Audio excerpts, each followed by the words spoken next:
everyone. For this month, I'm actually going to do a bit of a recipe demonstration. So one of the things that I like to use is herbs and other sort of homemade sauces in order to provide a lot of flavor into meals. So tonight we're actually having some salmon with some broccolini and peas, and for that, to help give it some more flavor, I'm actually going to make a pesto. So we often think of basil pesto, and whilst that's absolutely delicious, there's lots of other combinations we can do that are really simple to make. This one I'm going to do tonight is actually an avocado and pine nut pesto. So it's using basil and lemon and pine nuts, which is in traditional pesto, but adding in the addition of the avocado, which is some beautiful, lovely, healthy fats. And both avocado and pine nuts are really full of great omega-3 fatty acids. Both are also rich in vitamin E, which is really helpful for healthy skin and hair cells, but also for fighting inflammation. Now, the good thing about pesto as well is that I know you can buy it in the store, you know, in jars and so on, but it is so simple to make, and it actually lasts for about 5 days in the fridge as well. So the recipe I'm making tonight, I'm making it enough for 3. The recipe I'll share with you later is actually for 6, but I'm going to have the leftover avocado pesto with some eggs tomorrow morning and sourdough and some spinach for my breakfast. So the other good thing with pesto is that it isn't just for putting with pasta or things like that. Like, you can use it as a salad dressing. You can put it with any sort of type of protein. It works great with chicken, with, you know, red meats, with mushrooms, fish, that sort of thing. And you can get creative. So think carrot pesto, kale, broccoli, you know, there's lots of different options that you can do. You can substitute walnuts instead of pine nuts, pecans, like there's lots of different ways that we can make pesto, and it's just about experimenting. So I'm going to show you how simple it is to make. So as I said, this is going to make enough for 3. So I've got a good handful of basil here. I'm going to put in 1/4 cup of pine nuts. I haven't roasted them off, they're literally just as they are. 1 garlic clove.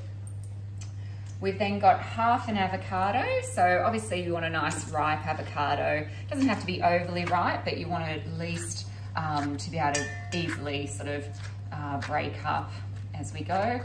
No fancy equipment needed. You can definitely do this in a food processor if you've got one. That works just as well. I just wanted to do this tonight. I'm going to use a little handheld blender. And then the last thing also is we're going to add in some lemon. So instead of using olive oil with this one, I'm actually going to use lemon and lemon juice to help provide that sort of wetter consistency. So for this, it's about half a lemon sort of grated. The good thing with always thinking basil pesto, with pesto is that you can really adjust the flavor depending on your own taste. So just also going to do a good squeeze of lemon here. So quite a large lemon, so I'm just going to get, you know, sort of a good half of that there. Just take out a little seed. Just get that seed there. Excellent.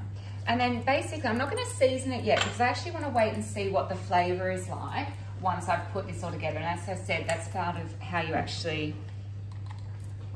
So I've just got my handheld blender here, and I'm literally just going to mash it all up. So obviously in a food processor, this might be a little bit easier.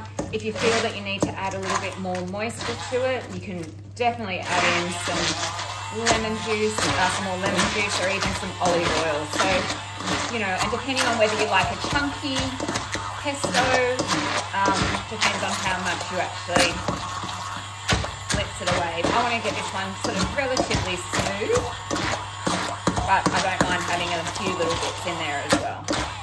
Okay, so there we've got the basic. That's as simple as it needs to be. To that, I'm then going to add in just a little bit of Parmesan cheese. Just give that a good stir around. Don't want to blend it any further, so just get all that nice goodness out of there.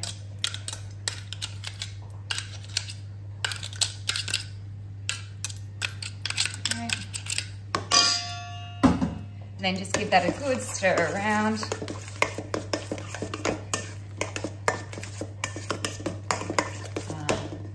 said, do a little bit of a taste. Just going to do a little bit of a taste where it's at the moment. Delicious. A little bit of pepper. And I'm just going to add just a little pinch of salt just to help bring out some of those flavors as well. Give that another good stir around. And that, delicious. That is an avocado and pine nut pesto. As I said, I'm going to put that with some salmon and broccolini and peas tonight. Use the leftover with some boiled eggs and spinach on sourdough tomorrow for breakfast. Really simple to make. As I said, that would actually last for 5 days as well. I hope you give the recipe a go, and as always, please reach out if you have any questions.